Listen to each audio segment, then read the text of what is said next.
अस्सलाम वालेकुम स्टूडेंट्स, आज का हमारा टॉपिक है माशरती खेल। सबसे पहले हम ये बात जानने की कोशिश करेंगे कि माशरती खेल होता क्या है।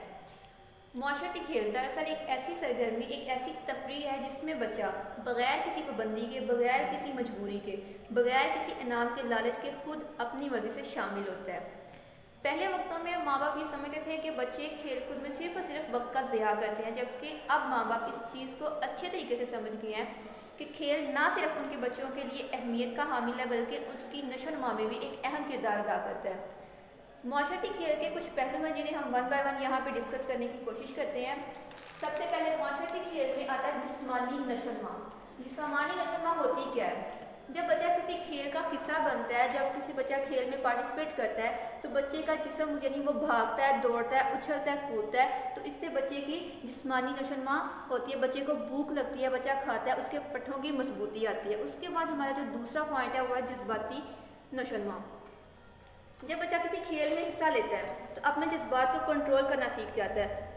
मिसाल के तौर पर अगर बच्चा पहली गेंद पे आउट हो जाता है, उसको पता है कि पूरी खेल के दौरान उसने सब्र और बर्दाश्त के साथ वो वक्त गुजारना है और उसके अपने जज्बात को कंट्रोल करके रखना है।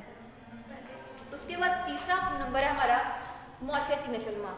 माशरती नशोनुमा किस तरीके से बच्चे की माशरती नशोनुमा में बच्चा अपनी बारी का इंतज़ार करता है, चीज़ों को दूसरों के साथ मिलजुल कर बांट कर इस्तेमाल करना, बच्चों का एहसास करना, अपने साथियों का एहसास करना, ये तमाम की तमाम खूबियाँ उसे माशरती नशोनुमा में हासिल होती हैं। उसके बाद हमारा अगला पॉइंट है ज़हनी नशोनुमा। जब बच्चा खेल के दौरान ज़हनी नशोनुमा उसके खेल में इजाफा करता है, बच्चे रंगों की पहचान होती है, उसको छोटी बड़ी चीज़ों के साइज़ का अंदाज़ा हो जाता है, गर्म ठंडा हर किस्म की तमाम बातें बच्चा जब खेल में पार्टिसिपेट करता है तो ये उसकी ज़हनी नशोनुमा का हिस्सा होती है। उसके बाद हमारा आखिरी पॉइंट है यहाँ पे गुफ्तगू की महारत। जब बच्चा खेल के दौरान अपनी बॉडी लैंग्वेज यूज़ करता है, अपने अल्फाज को इस्तेमाल करता है, तो वो कोशिश करता है कि वो पॉजिटिव इस्तेमाल करे, उनको अच्छे अल्फाज की अदायगी करे, तो खेल बच्चे को गुफ्तगू करना भी सिखाते हैं।